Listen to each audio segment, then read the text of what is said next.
So today, I came to convince you that you should care about older adults' susceptibility to phishing. For the record, I'd like to say that I love to interact with older adults, especially older males. No, there's nothing freak about it. It's just because when I was a little girl, I wish I had a grandfather. I watch all these movies about the kid that had this wonderful relationship with this wise and loving grandfather, and I just wish that for me, and I never had it because both of my grandfathers died before I was born. And until recently, this was my idealized view of older adults. When I start learning more about why studying this population in relation to phishing was so important, it was just like a spiritual awakening for me. So what's your idealized view of older adults? Your grandfathers, your parents, people in a nursing home, retired people? Let me give you some facts so that you can have a more accurate perspective of these demographics. Older adults are the fastest growing segment of the population of industrialized nations.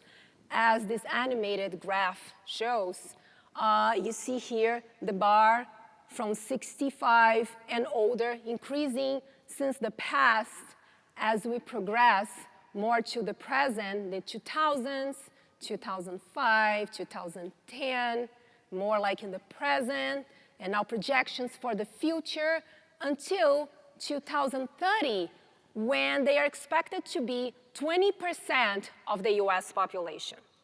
They also control more than half of the US financial wealth, and more importantly, they occupy many positions of power. So this means that many decisions related to politics, to law, to finance are made by older adults and will impact you in an individual and a societal level. So you should care. So related to phishing, what does it make this demographic stand out? Well, unfortunately, as we age, we experience a decline in certain cognitive abilities. While our crystallized intelligence, which means experience, being able to see the big picture increases, our fluid intelligence, or how fast we can process information, how much information we can keep in our working memories, decrease. And also, our sensitivity to deception also decrease. We become more trusting. So this is a very dangerous combination. If I didn't convince you about the danger, let me tell you a story, a Joan story. Joan is an older adult, 67, married, 3 kids. He lives in Washington, D.C. And last year, John was a victim of a social engineering email that lured him into revealing his credentials in a fake Gmail page. So the adversary got hold of John's emails, and these emails had very embarrassing discussions about his boss that were leaked to the public.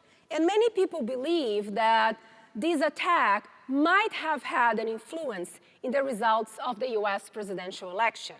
So partisan issues aside, meddling with our democracy, I don't think things can get more serious than that. So I'm talking about phishing in John, and phishing is social engineering in the cyber world. Social engineering is the ability to influence someone into performing an action.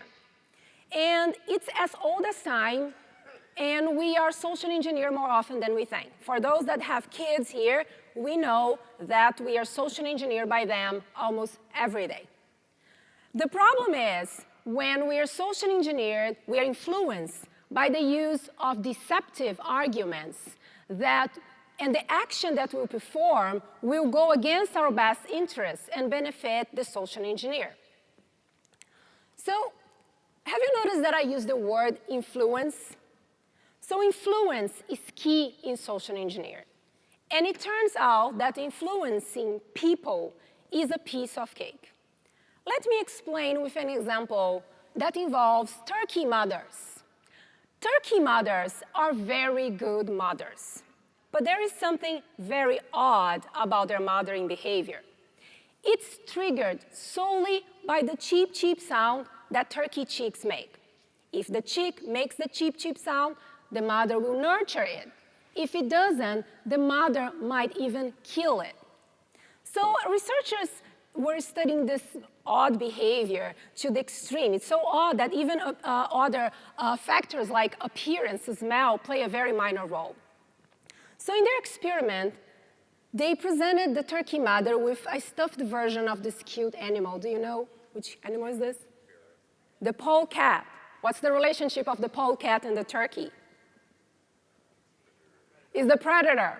So the researchers present the stuffed version of the polecat, and as expected, the turkey mother mounted a vicious attack in the polecat. Then the researcher presented a stuffed polecat that had a small recorder inside that made a cheep, cheep sound. And guess what? The turkey mother nurtured it. And then you guys are thinking, how absurd. It's just like she behaves like an automaton. You play the cheep, cheep sound, she acts maternal. You don't, she can murder, even if it's her own cheek.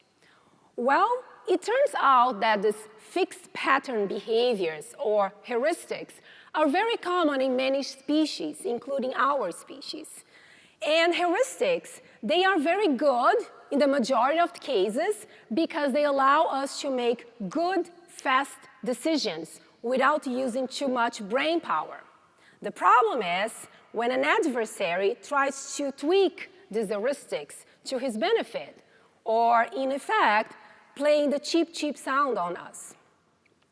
My collaborator, Professor Natalie Ebner from the UF Psychology Department, and I set out to understand older adults' susceptibility as a function of common heuristics or weapons of influence that we use in our everyday life. And there are 6 of them. Authority. People tend to comply with requests made by figures of authority. Scarcity. Whenever you perceive an opportunity as scarce, once-in-a-lifetime opportunity, we want it. We want to act on that. Commitment. Once we take a stand on a certain position, our brain aches if we behave inconsistently with our position. So for example, let's imagine that John is an animal lover, and he feels devastated when he hears cases about animal abuse, and he's very vocal about this on social media. And let's imagine that one day he receives an email inviting him to sign a petition to end animal cruelty in cosmetic testing. Don't you think John will feel that he needs to sign the petition? I think he will. Liking. We tend to comply to requests made from people that we perceive as similar to us in any respect. Could be age, gender, alma mater, same place of work, you name it. Reciprocation, this one is easy. Whenever somebody does us a favor or gives us a gift, we can help by feeling in debt to the person. And finally, social proof. Whenever we are in doubt, we tend to follow the crowd. We tend to see what everybody else is doing. So in our study, which was behavioral-based, micro-longitudinal, and in-home, we recruited participants, and these participants, we recruited older and young adults, and they didn't know about the purpose of the study. They thought it was a study about how people use the internet. We asked them to install a browser extension that would record all the URLs that they visit during the 21-day study period. And during this study period, they would receive once a day, without their knowledge, a spear phishing email. And this spear phishing email combined a specific counterbalance, the spear phishing, all the set of spear phishing emails that the participants received regarding the gender of the sender, the weapon of influence being used, the life domain that the email was placed into, for example, could be health, ideological, financial, social. There were 6 different life domains. And the goal of our study was to understand the susceptibility of older adults to phishing as a function of all these variables or conditions.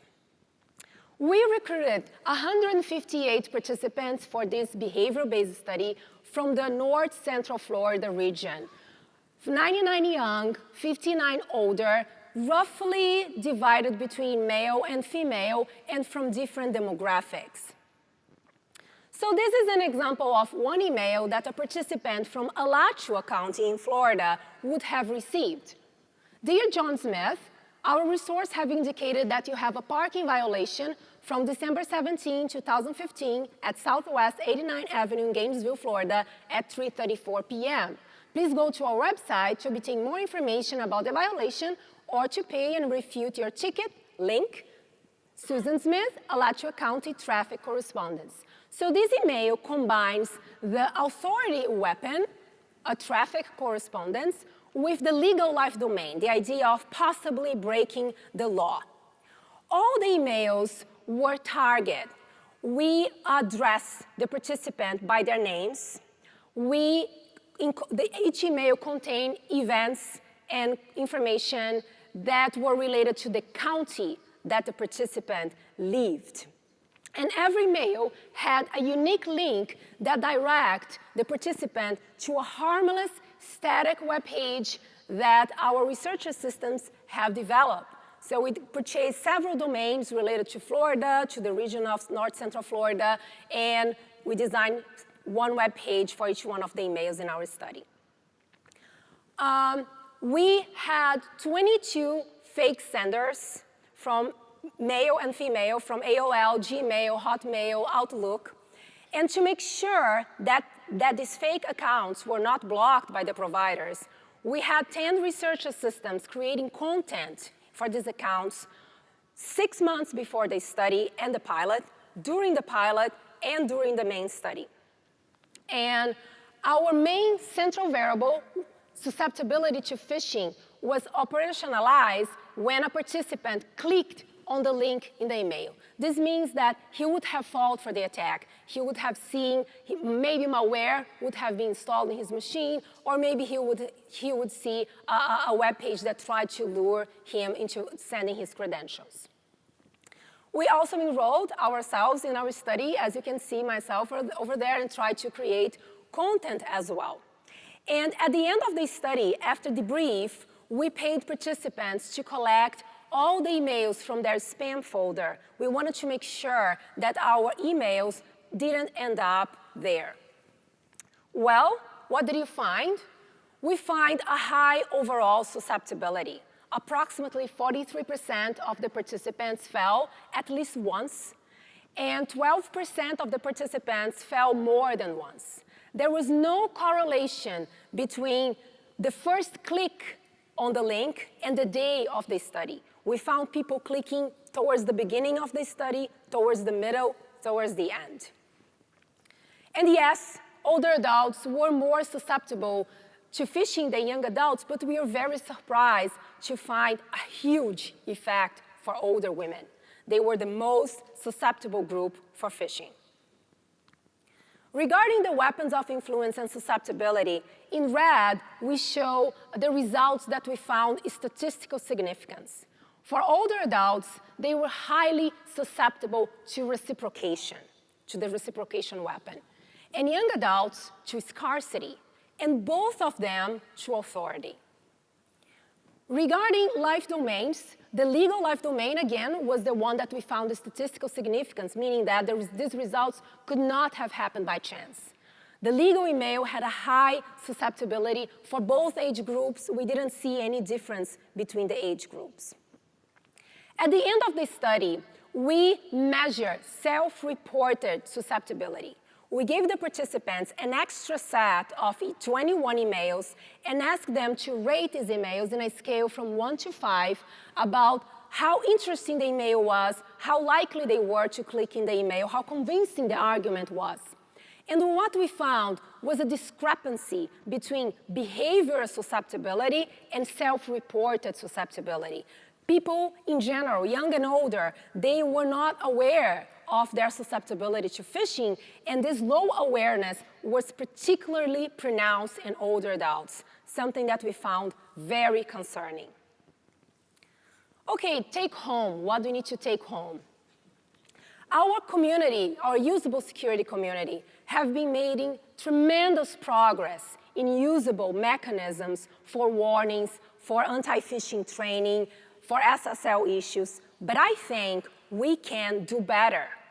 One challenge of these solutions is that they still come in a one-size-fits-all. And our research shows that one size does not fit all.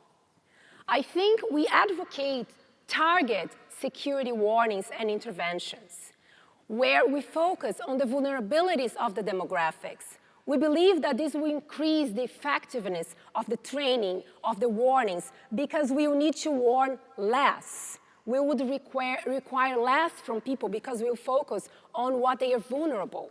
And we would avoid issues of habituation, things that we have been discussing here in Enigma. Okay, another thing that my group in particular is doing is how can we leverage natural language processing to discover influence? It's very hard to say that an email is malicious or not, but what if we can warn about a certain threshold of deception, and especially the use of influence in an email that might contain a link, is not digitally signed, and contain an attachment. So some things that my group is investigating. Okay, in this presentation I have been talking a lot about things that we face as we age that might sound a little bit depressing. But I would like to end this presentation in a high note. I gave a version of this talk last month to a colleague, Jay Ligari, and he said, Daniela, have you thought that maybe these changes that we face as we age might actually be a blessing? And I thought, yeah, maybe. Think about it. As we start our lives as babies, we start gaining things: parents, extended family, siblings, friends, partners, and then our kids. And then as we age, we start losing things: our grandparents, our parents, friends, spouses, our health, and then how things used to be. So maybe the fact that we might start processing things less, might start forgetting things, maybe is a coping mechanism for us. And also, the fact that we become more trusting might be a good thing because we lose so many relationships as we age. We need to trust more to be able to establish new ones. And I'd like to illustrate this with a personal story. In 2015, I lost my beloved German Shepherd Duke to cancer. And after a grieving period, I was ready to move on and get a new puppy. But I found extremely hard to find a reputable breeder. No one wanted to talk to me. I wasn't part of their Shunsun scene, their closed club. Like Anna from Frozen, my life at that time was a series of doors in my face. And I don't blame them because they don't want their puppies ending up in the hands of people that have no business having a German Shepherd. So my husband saw my frustration, and he grabbed our old Shunsun book, and he said, try this guy. Godfrey Dildai, 67, living in Ocala at that time, an hour from my house. For some reason, people love to retire in Florida. And he's very famous. He's a world-famous German Shepherd trainer. Just to give an idea, he used to train dogs for East Germany, DDR.